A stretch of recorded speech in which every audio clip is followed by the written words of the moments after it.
this is part of the history of the community. A place where soldiers and citizens actively serve together. This place is just history.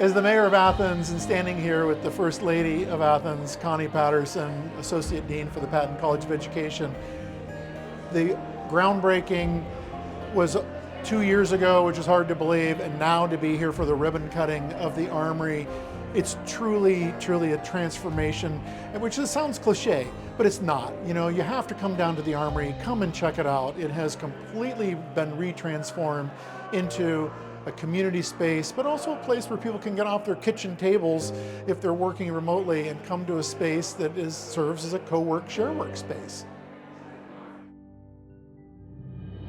I really got to give some credit to Mayor Rick Abel, who bought this, and he saved it basically from going into complete disrepair and ultimately having to get knocked down. But really, there's no like big grant source out there with buckets of money to rehab old buildings, right? You have to patch together things, and you couldn't patch things together in order to deliver a project until you found a viable end use. And there have been lots of ideas over the years, but none were viable until now. When I first joined council in 2016, I got a letter from former Judge Alan Goldsberry saying, save the Armory. That, if there's one thing you can do on City Council, save that space. So it's been on my mind from the very beginning, and it's awesome that we got here.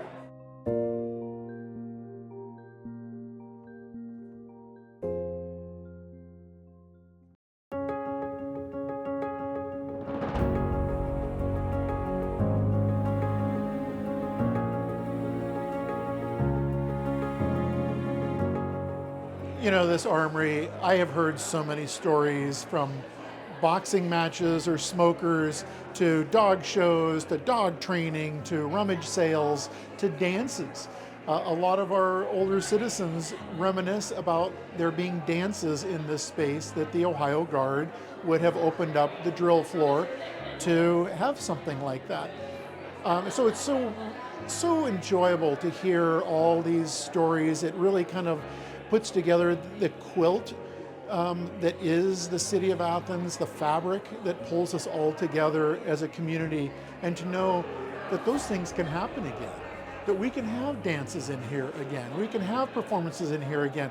I don't know that we're gonna have a boxing match in here or not, but all kinds of things can happen in this space. It's just whatever someone dreams of, and if the space is not reserved to be used for something other than, that can likely happen to make something for everybody to be a part of. Our role as a nonprofit is to run the facility. So that is managing the building, booking clients for membership in the co-working space, either offices, designated desks, rental space for meetings, for community members, as well as the event space as a whole, and then tending to needs of Athens County Foundation as it relates to the building.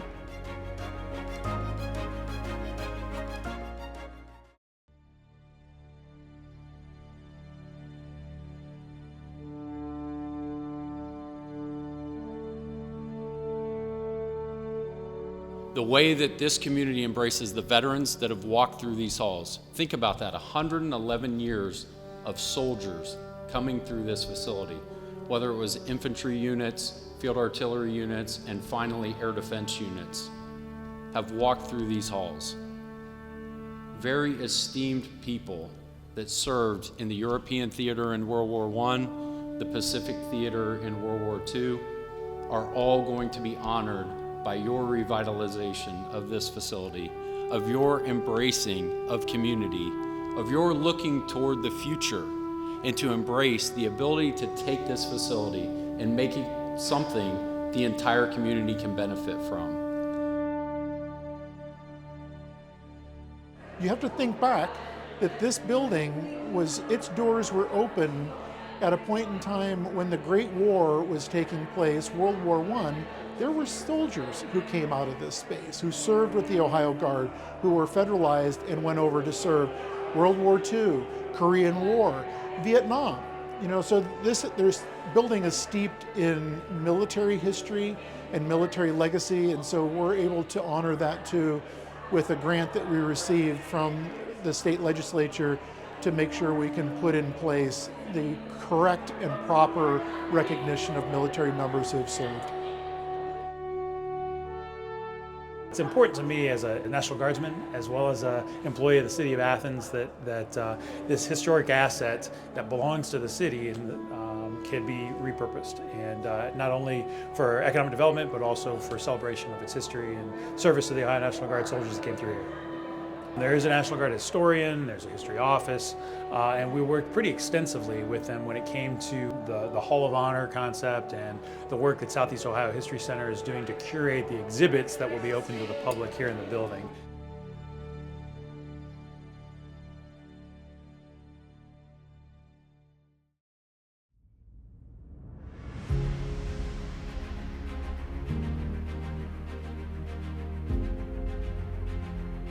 The capital stack, the amount of money that we had to pull in from different grant sources, state funding, federal funding, local funding with our own match, has been a real challenge, and often was the case to where our service safety director for the city of Athens, Andy Stone, was really feeling the brunt of being able to deliver on this project because we had requirements that we had to meet for the funding that we were receiving.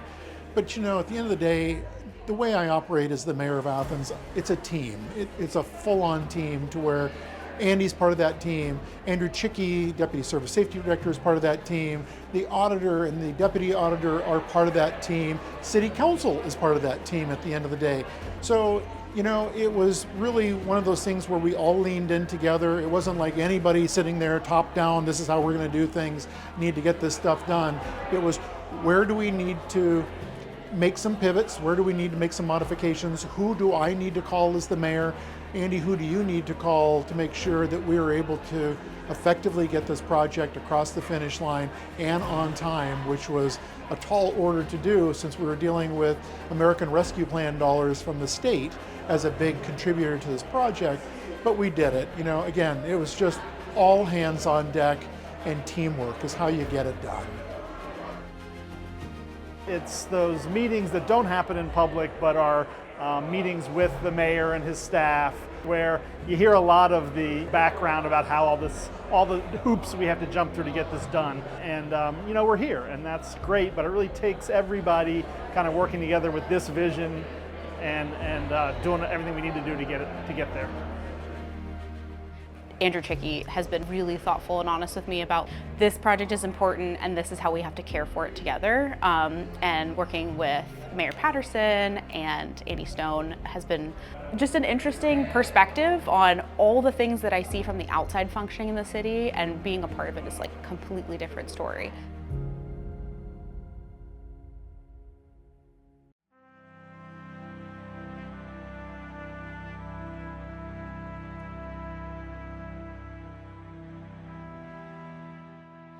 A building really is about the people and stories that are created. By having a new use and being in this space physically, we are remembering the people and stories that came before us. We're actually adding a new chapter. This building is now a bridge between the past and the future. It stands as a reminder of the sacrifices made by those who came before us, and as a beacon of hope for what lies ahead.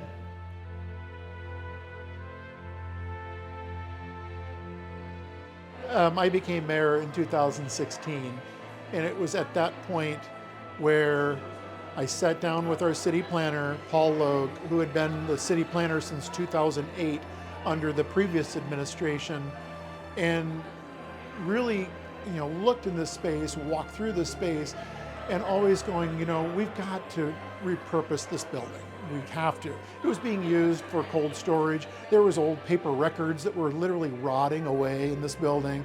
There was old computers, there was old tables and desks, and there was even church pews in here from Arts West that found its way into this building. And again, with no purpose, no future for those items other than to sit in here and die.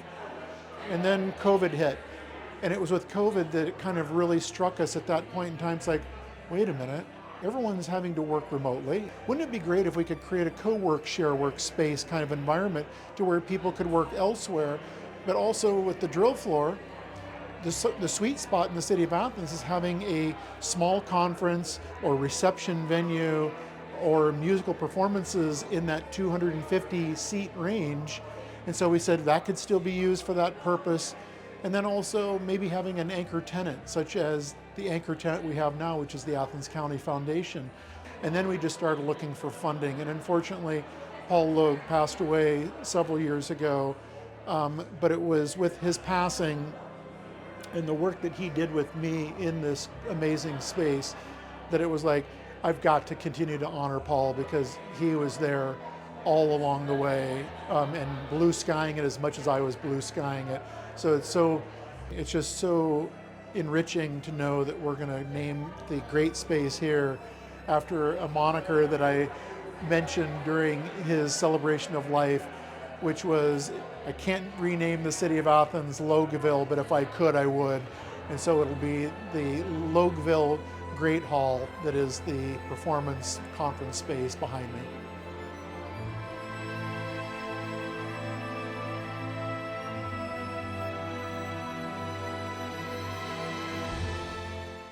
I'm excited for this stage because I feel like it's an opportunity for me to do what I really see my role is, which is like breathing life into it. Getting folks in here that are interested in collaborating with each other and really honoring the history of the building and the brick and the light and the hardwood and just appreciating what a community building can mean for its community.